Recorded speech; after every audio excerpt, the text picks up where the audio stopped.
Welcome on the podcast. Jake, how are you? I'm very well, mate. Thank you. So I was doing a bit of research before our call. We've obviously met in person before, which is fun. It's not always the case in those of us working in and around Bitcoin, often kind of sidelined to the edges of the internet and like chatting away.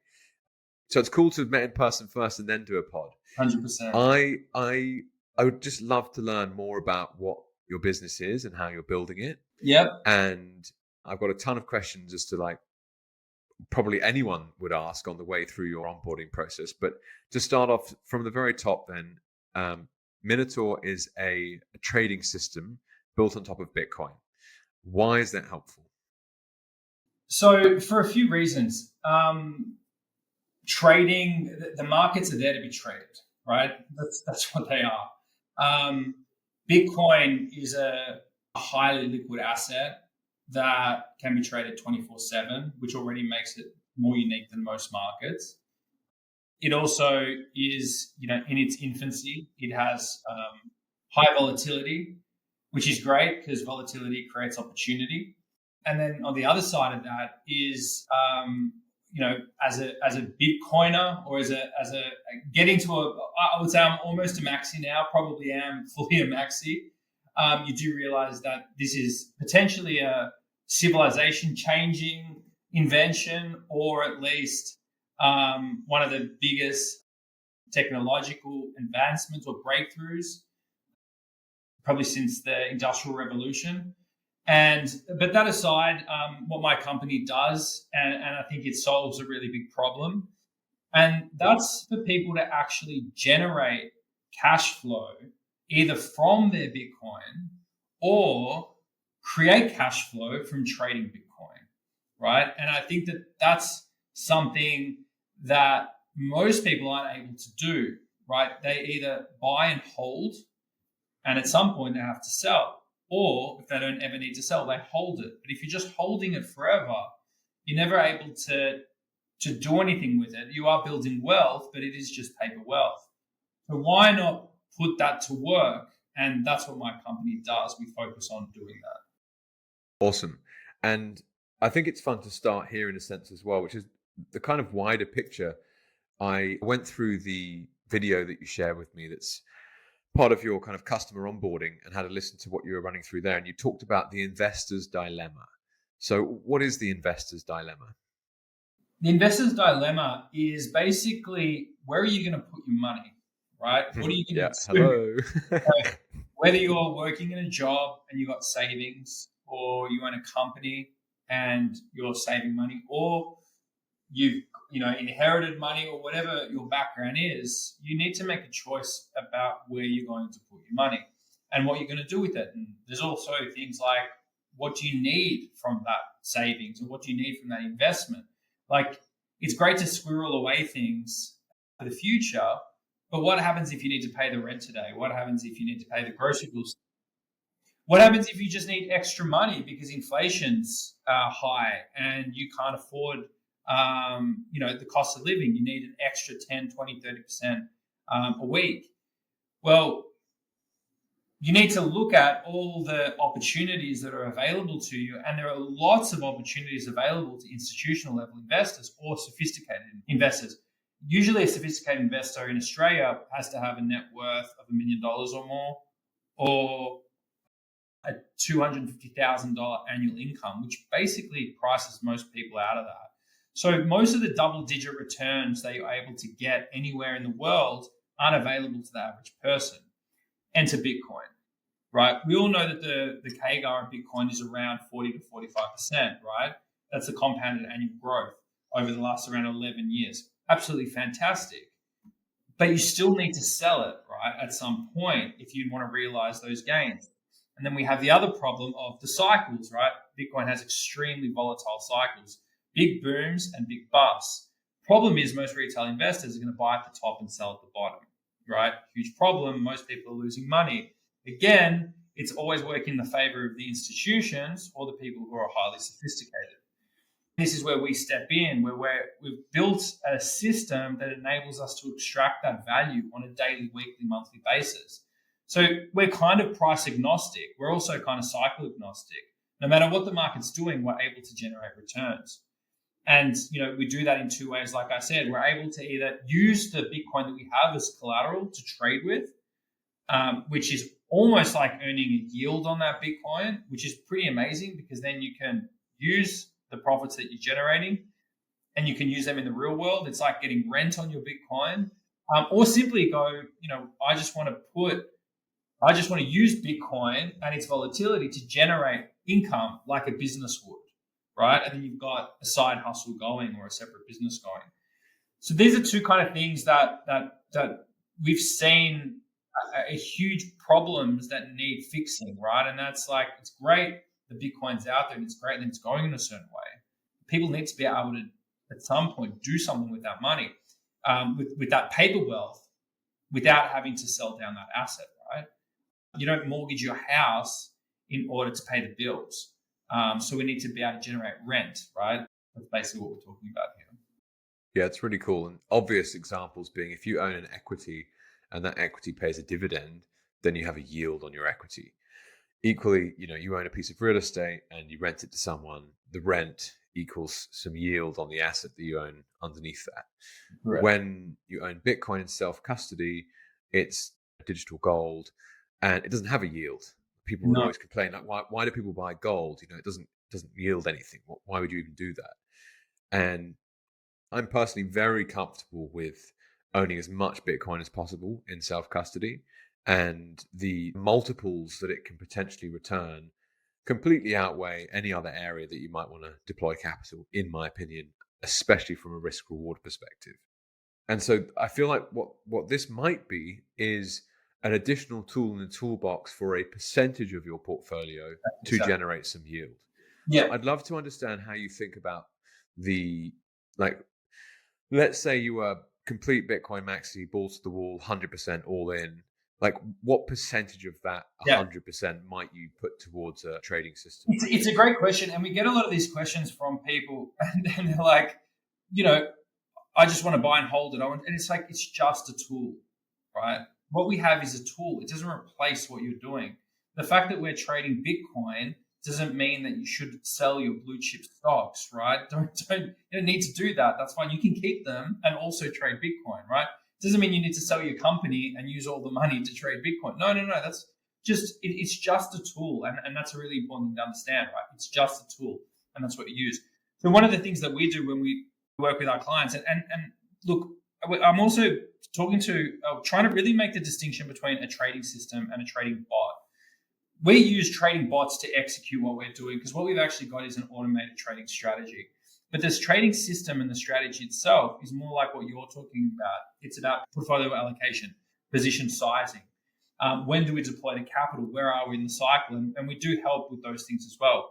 So to answer your question, I always ask another question. It's like, well, you tell me, how much money do you need extra in the year, right? We can reverse engineer it. We know, and it's quite predictable, what percent returns that various strategies that we have will return, right?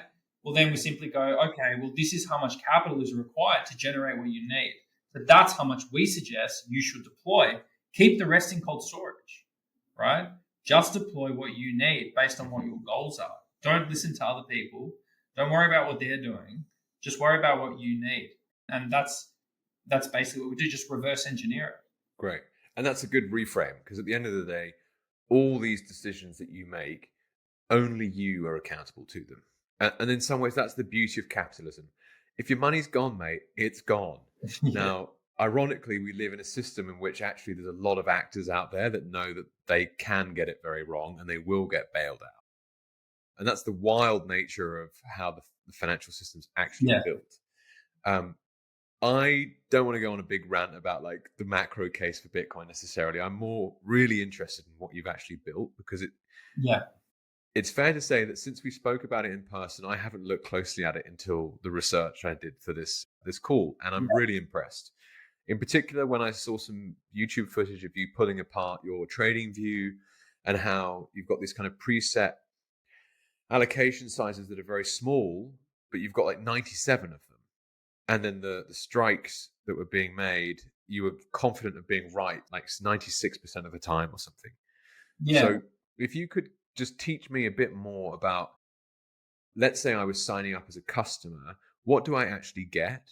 Yeah. And the wider picture being, I'm extremely dubious of people selling yield, in particular Yes. when it's like, woo, if you just give me your Bitcoin, you can trust me and I'll give you back 3% or 10% or 5% or whatever.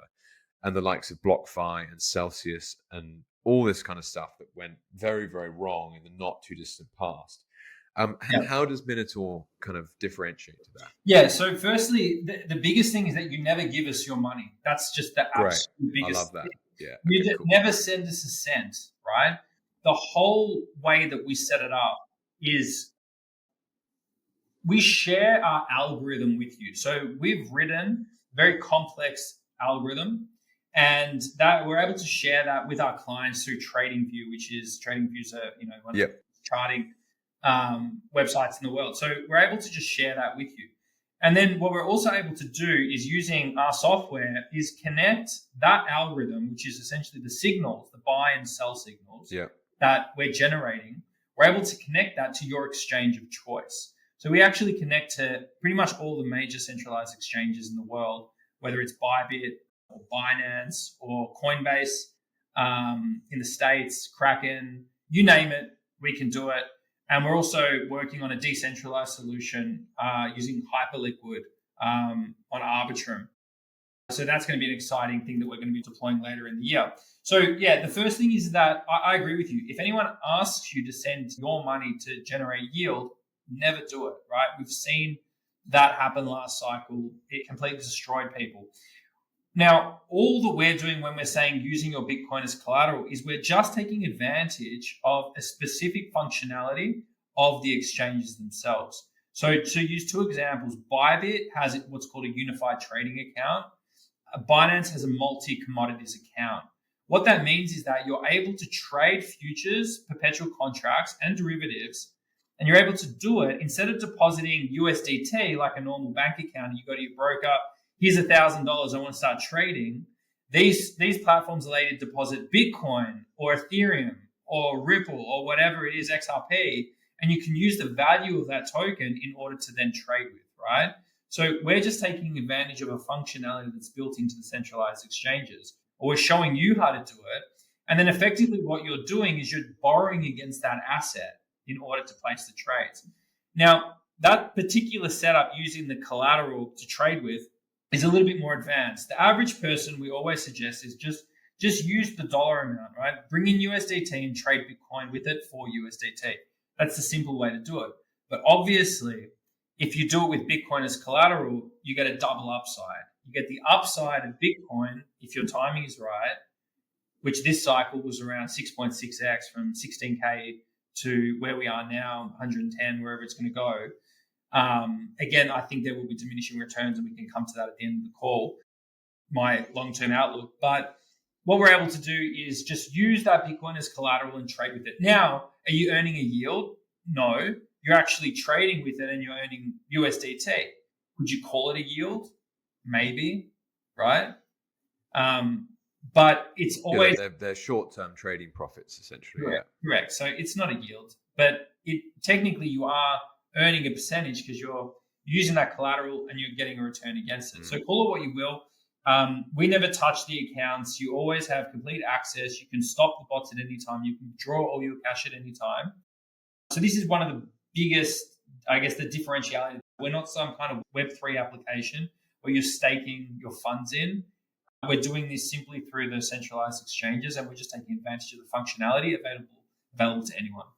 Awesome. Well, shout out to my friend Jigs. Years ago, he was working on a trading system of his own, and he contacted someone in Eastern Europe who wrote some code for him that he plugged in the back of TradingView. And I've had automated signals to buy and sell, and we've been very much playing around with that. And for us, I say for us, Jigs has developed the system himself.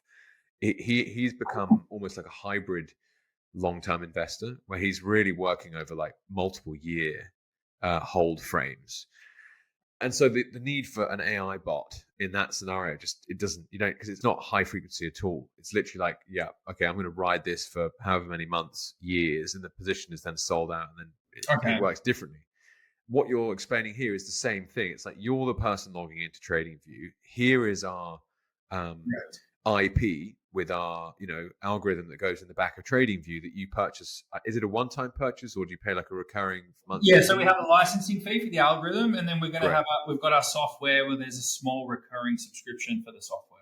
So there's no like carry. So it's not like, we'll make some of your profits. So you're not taking people's money in that sense. You're not a discretionary manager of their funds. No. Like I had an old podcast, and I interviewed a guy who was a community manager for Celsius, who said, all you've got to do is trust us with your digital assets, quote unquote, on the pod.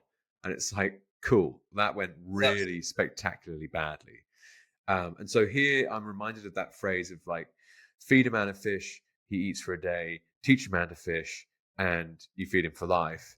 And in this case, instead of teaching him to fish completely, you're like electric fishing rods. Yeah. Yeah, here's the super trawler. It's got the super trawler. Yeah. Nice.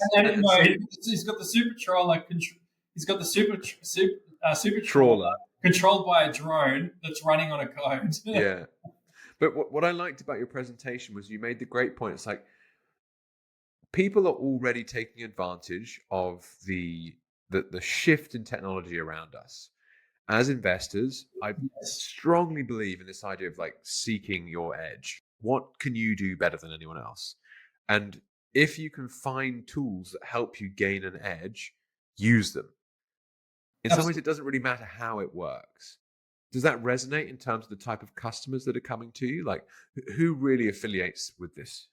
So one of the things that we really focus on is, firstly, that our system doesn't try to predict the price, which is a really important thing. We found that anything that tries to predict the price can look really good in back testing, but it tends to fail in real life environments.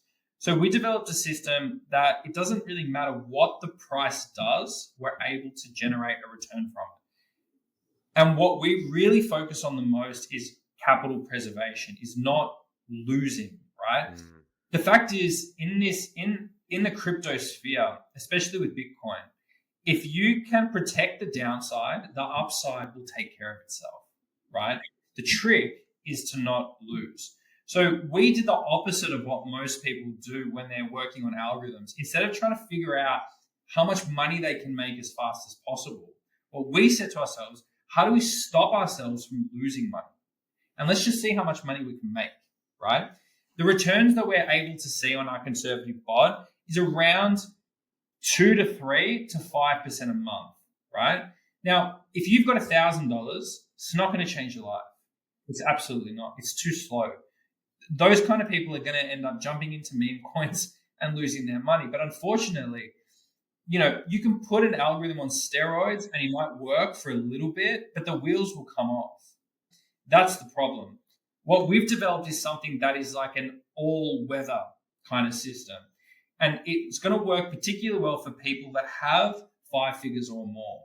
So we're looking for people, we don't need high net worth, sophisticated individuals, but what we do need is people that have realistic expectations and are patient, right? Because like you said, if you're playing the long game, the tortoise and the hare, if you're the tortoise, the compounding gains over time really make the difference.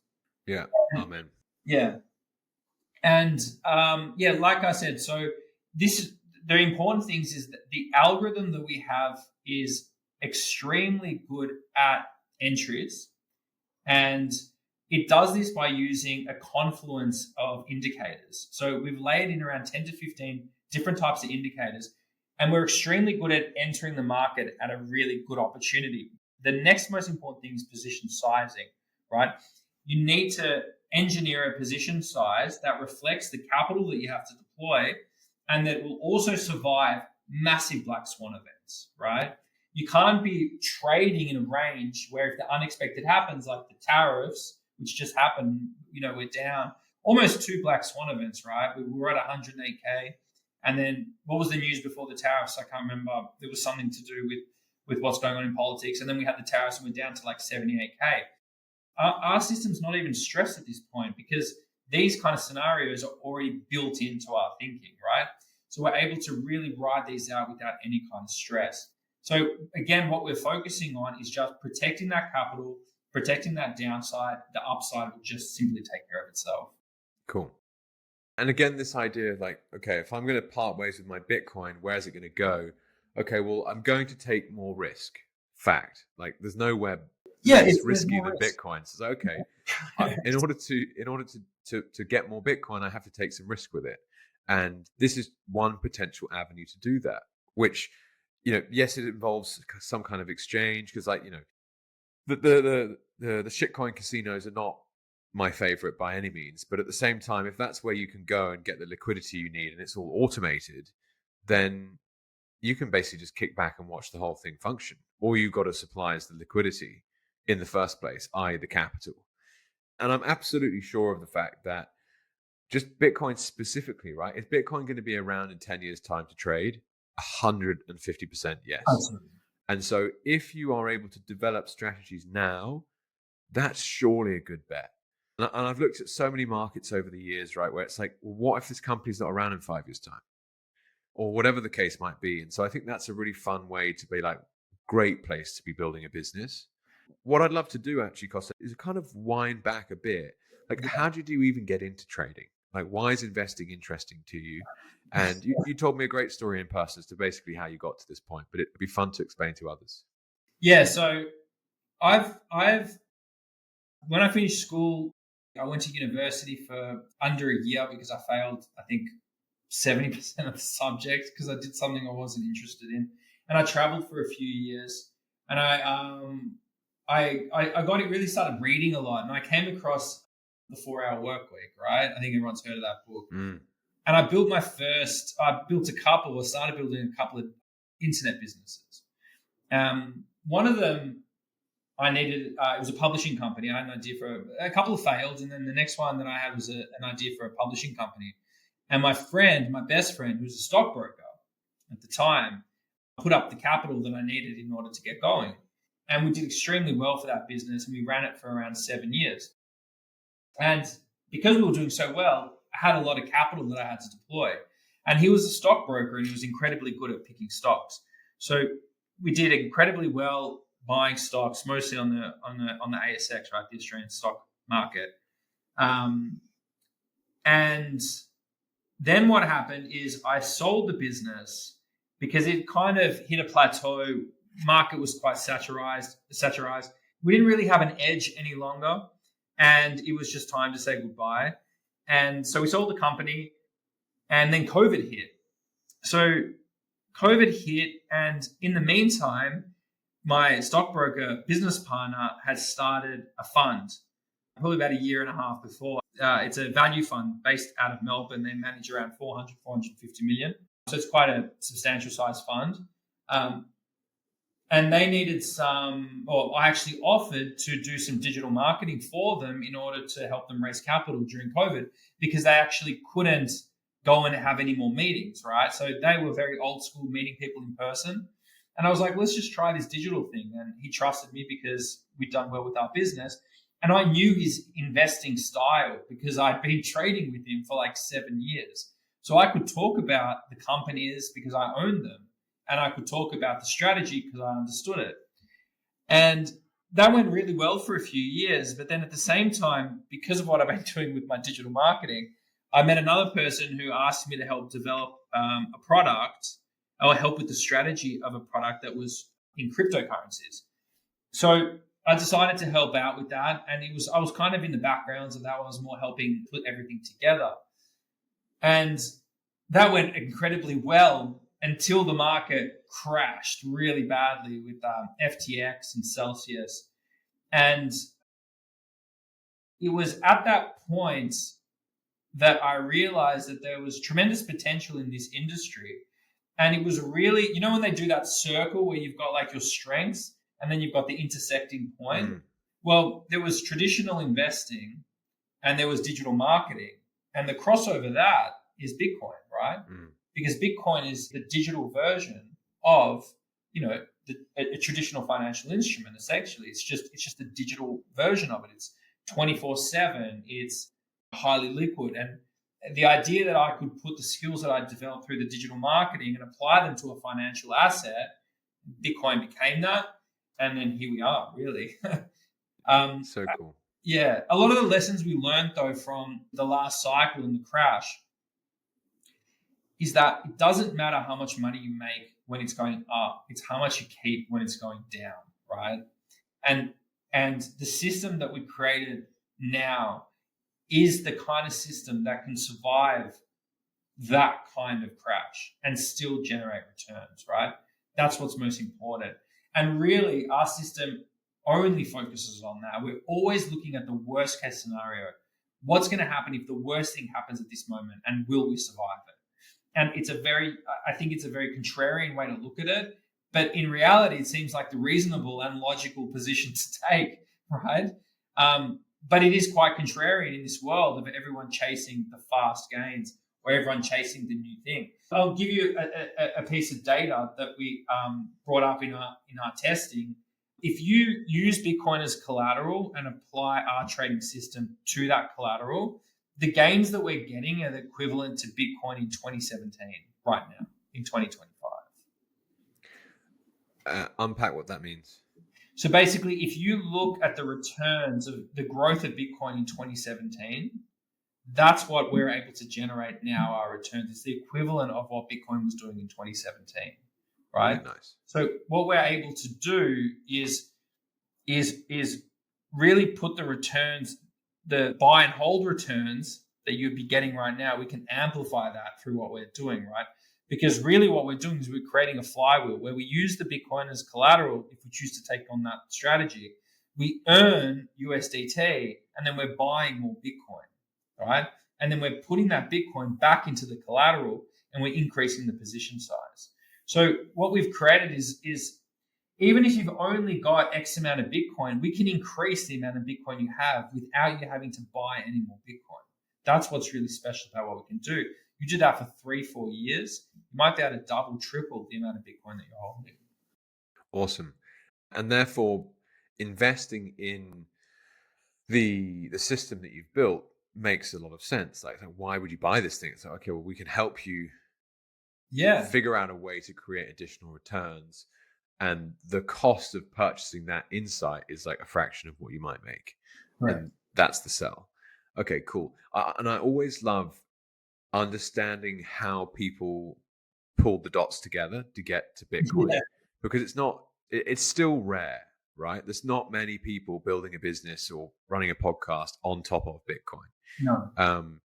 And that's what's going to be great fun in the years to come. We'll look back and God, that's a wild time to be getting involved. This system that you're describing to me is basically you're taking skills that were acquired in the traditional finance sector and reapplying it to this new thing. And that just hasn't been done all that well, and certainly not productized for retail investors to get involved. And I love that kind of thing. So can you help to explain to me then, like, how did you actually build this? What even is an algorithm? And I don't want to obviously... No, you don't want to share any IP that you're not willing to share. But what is this? Like some shadowy supercoders in the background somewhere? Like, how do you actually do this? Actually, is some shadowy supercoders in the background. Cool. Because is that you doing that, or you as the entrepreneur have gone, okay? I think there's how did you kind of pull it all together? That's really what the last couple of years has been about, and it's a really good question, and I guess it's one of those things that, like, when you look back on it, you're like, oh my God, like there was so much chance and luck, like wild west stuff, but we've worked with a lot. This is another thing, right? I'm a true believer that there are a lot of super talented people that are very, very good at executing a particular skill. I think there's less people that are able to take that knowledge and either, like you said, productize it or even apply it in a way that kind of makes sense. There are a lot of good coders. They just don't know what to do with the code, right? So to cut a long story short is that we had an idea of a strategy, and then we worked with a lot of different people to help us. Well, initially it was about the entry, right? It was all about the entry. How do we come up with this when we're running, for example, we can run an algorithm on 1 minute, 5 minute, 15 minute, but we were testing mostly on the 15 minute, right? The 15 minute candle, it just gave us enough breathing room to make really smart entries.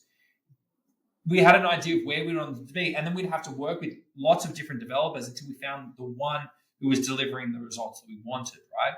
And then when we got to that place, we were happy with the dev, we were happy, and we've got our own CTO who's quite skilled with coding as well. When we were really happy with that, then we would start running it, and we go, okay, it's missing this piece. Can you build that? It's missing this piece. Can you build that?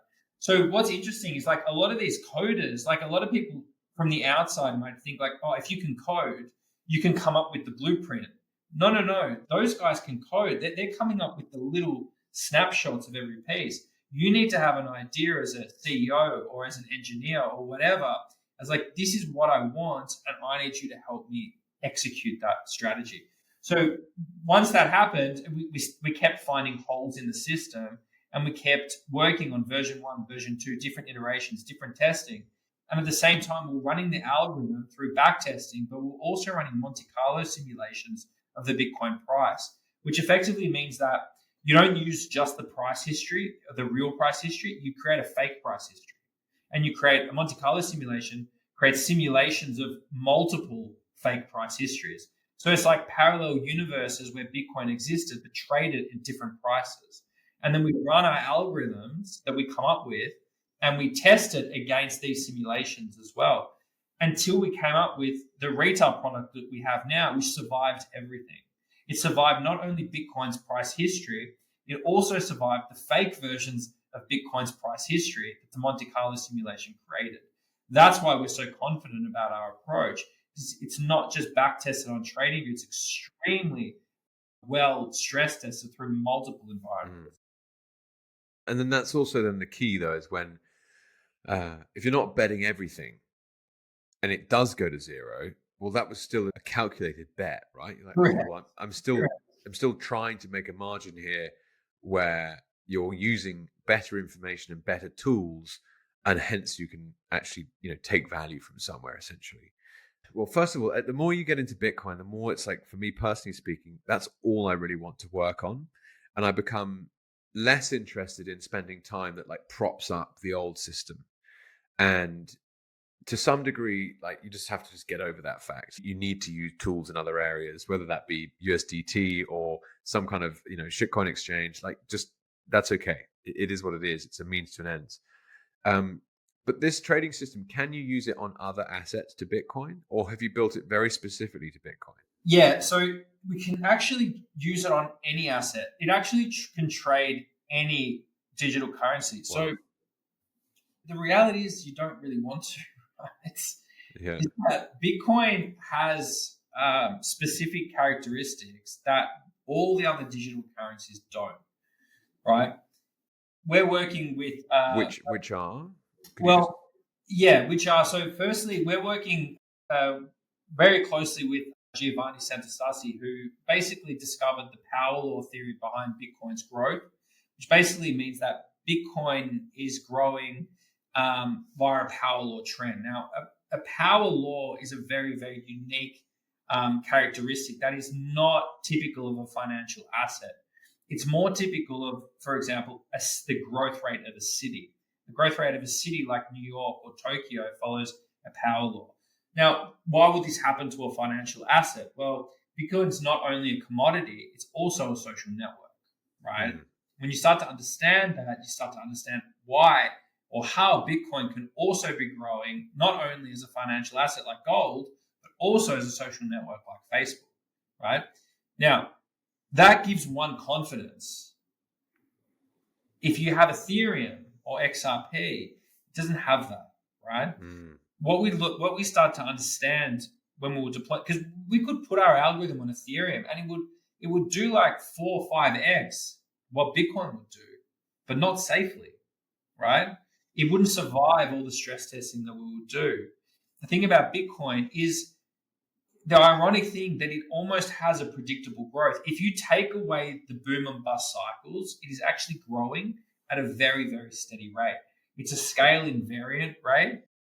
In other words, that at every scale of it, it's increasing, but it's also diminishing returns, which we believe is one of its strengths. So this is also like a contrarian idea. People think that the adoption is going to take off and it's going to explode, whereas our position is that the explosive growth has already happened. What's going to happen now is we're going to have diminishing bubbles, diminishing returns, but a steady rate of growth, potentially forever. As long as it exists in a fiat system, Bitcoin's value will increase over time, right? But it should increase at this power law rate for at least the next 10, perhaps 20 years. After that, who knows, right? Now, as traders, it gives us a few things. It gives us what's called like a mean, where the price is kind of oscillating around, which does give us a lot of information. Another really important thing, it gives us this power law support. Now, we don't have a chart in front of us, but the power law support, we believe, has something to do with the physics of the mining. So in other words, that if the price drops to a certain point, Bitcoin becomes unprofitable to mine. And it would actually be cheaper for the miners to buy Bitcoin instead of actually mining it. So it actually makes no sense to mine anymore, which would mean that there's incredible buying pressure at that point, which kind of makes the price stay above this level.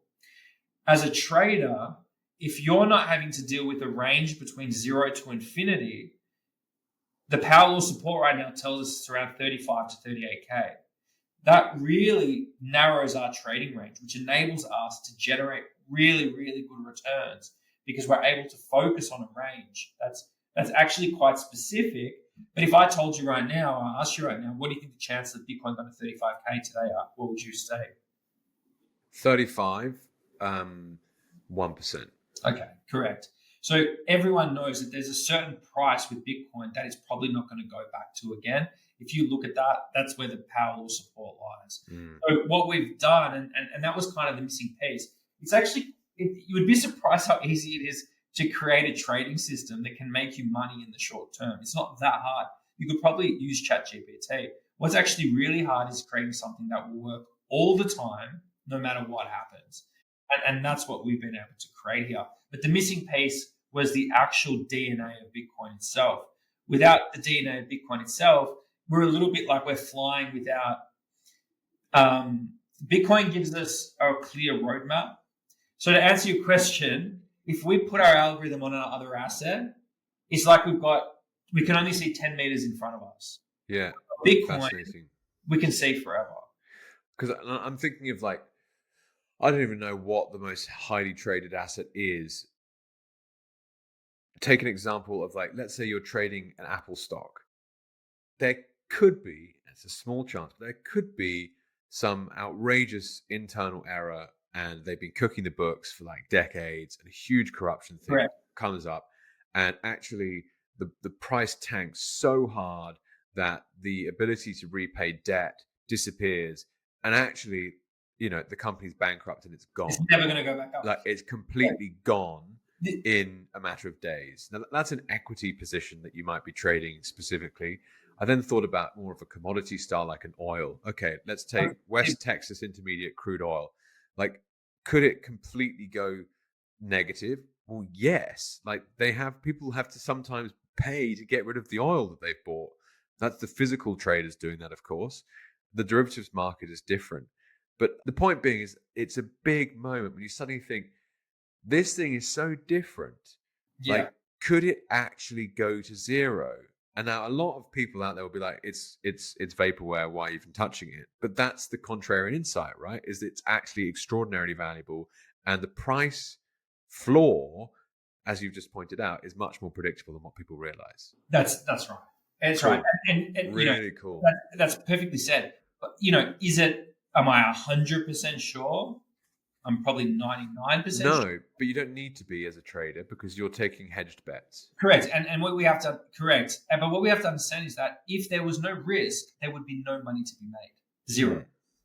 There would be zero, right? There has to be risk. If there's no risk, there's no opportunity, right? The opportunity is what creates the wealth. So you have to take on some element of risk. You have to make a choice. Now, I wanted to like go back to what you said. This was one thing that I got stuck on for so long because I was kind of anti Bitcoin for a while Mm. because of the whole fact that it didn't generate any cash flows, didn't pay any dividends. Why would you own something like Yeah, the that? classic value investing lens is like, well, I can't Absolutely. calculate the value. And that's Sorry. where I came from, right? So I had that. The penny dropped when you realize that that is a feature, not a bug, right? Because the fact is that if it's more like a commodity, and I think you can only really compare it to gold, then it is going to keep going up simply because of the debasement of the currency, right? Mm. And it's a scarce asset. As long as they're printing money, it will go up in value, just like the housing market in Australia, right?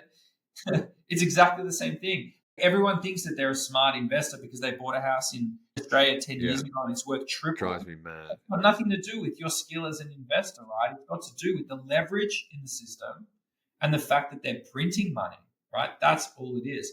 So when you start to realize these things about Bitcoin and the penny dropping, look, no one can, the Satoshi thing that has disappeared is the best thing as well because it does give it the immaculate conception that it needed, right? Love that I phrase. think it would be a much more flawed asset if everyone knew who created it. So I think that is definitely one of its strongest things as well.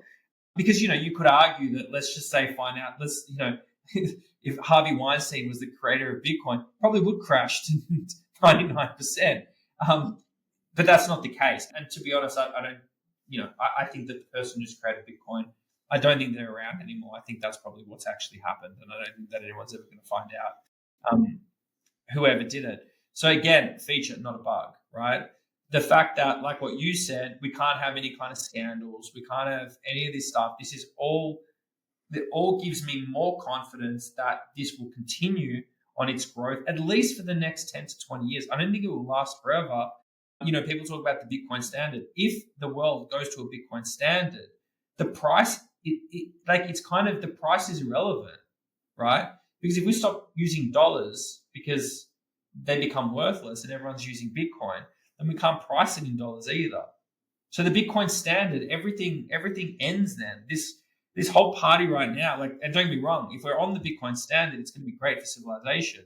But we might not be trading it in the ways that we're trading it now. We might not be doing things that we're doing now. We're in a kind of like a crossroads here, right? There's a tremendous amount of opportunity with an asset that is incredibly unique. And we're still, you could argue that we're not in its infancy. We're probably not even we're probably getting out of its middle age, really. Which is kind of... Oof, I mean, that in itself is a big question. Do you think that? It's what would lend that as a... The diminishing returns, right? So all we have to look at is the rate of return. So this cycle will return around 12x from bottom to top. Right? Let's just say the cycles we're seeing continue. The next cycle will only do 6. The cycle after that will only do 3. Tell me what that is. That's something that's growing old. That's something that's if you go back to 20 years ago, like this thing was doing 100 or 50 or whatever. Now we're down to 12, we're down to 6, we're down to 3. That's going to then drop to 1.5. So again, it's just a contrarian look. Of course, it's still young. And especially if it's going to be around forever, it's only been 15 years, but it's already had its explosive growth. Like it's already an adult. It's going to live forever, but it's already an adult, if that makes sense. So it's past its baby stage. It's walking. It's past its teenage stage. It's probably into its 30s and 40s right now. It's just going to live forever, right? So it's already quite a mature asset. I think my pushback to that is, like, if I think about 100 people and I chatted to them on the street, you actually might find that 90% of them they've heard of Bitcoin. But if you said to them, how much of your net wealth have you got in self-custody, they'd look at you like you're a complete alien. And so I think the percentage of meaningful adoption is quite small.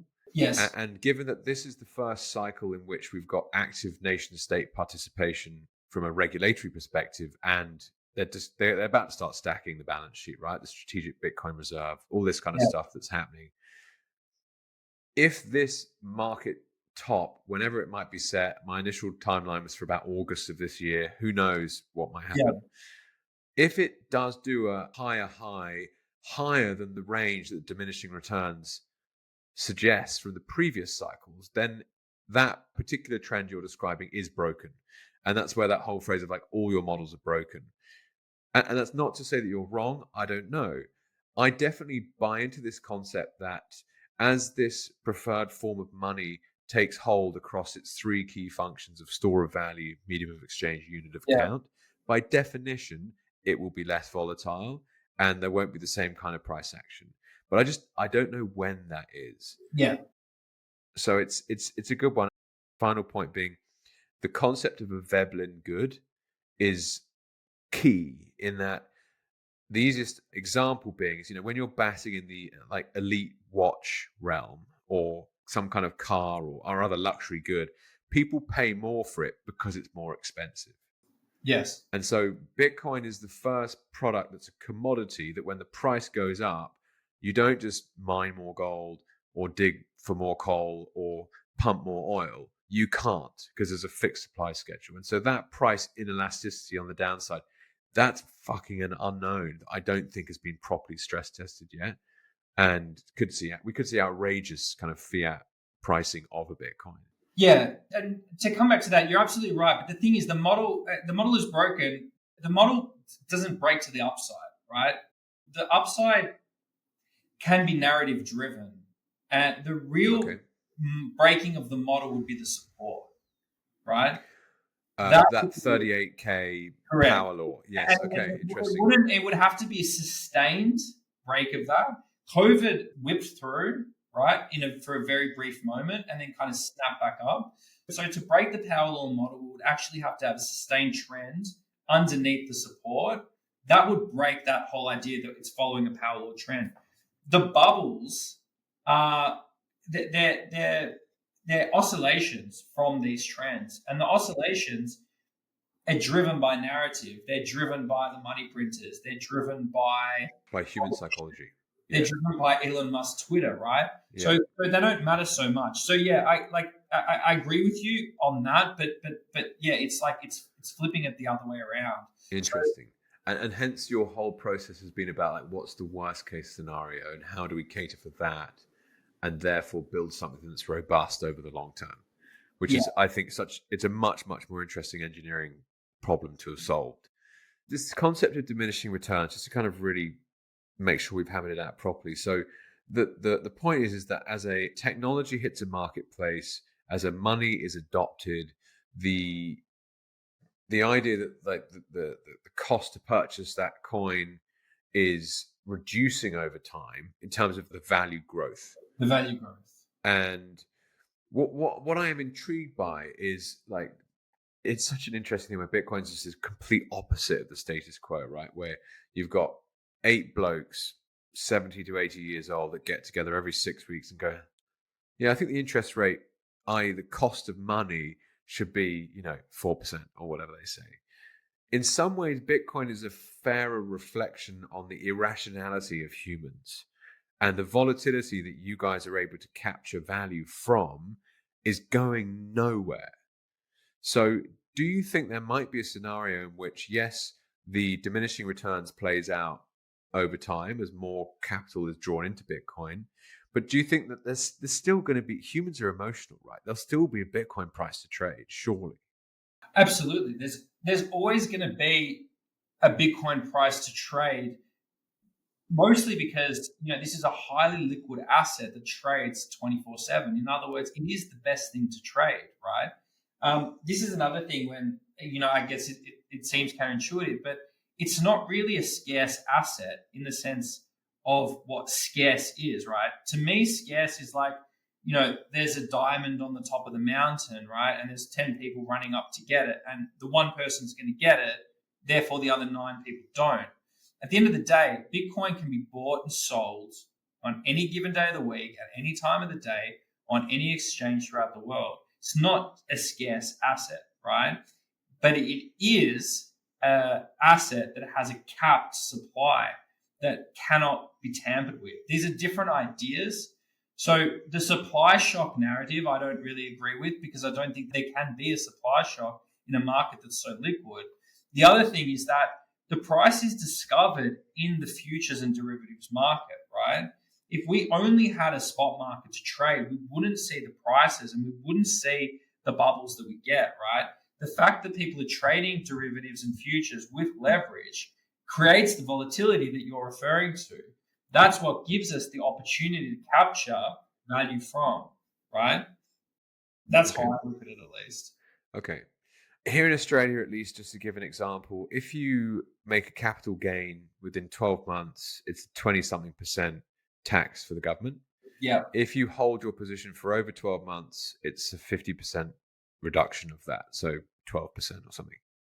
When you're using the trading system that you have built, how does it account for taxation? Well, what's really good is that when you trade futures, is you're not actually buying and selling the commodity itself. You're trading futures contracts, which means that you're only taxed on the P&L. There's no capital gains tax to futures trading. Futures trading is business activity. So you're simply taxed on your profit and loss, which is just like a regular business activity.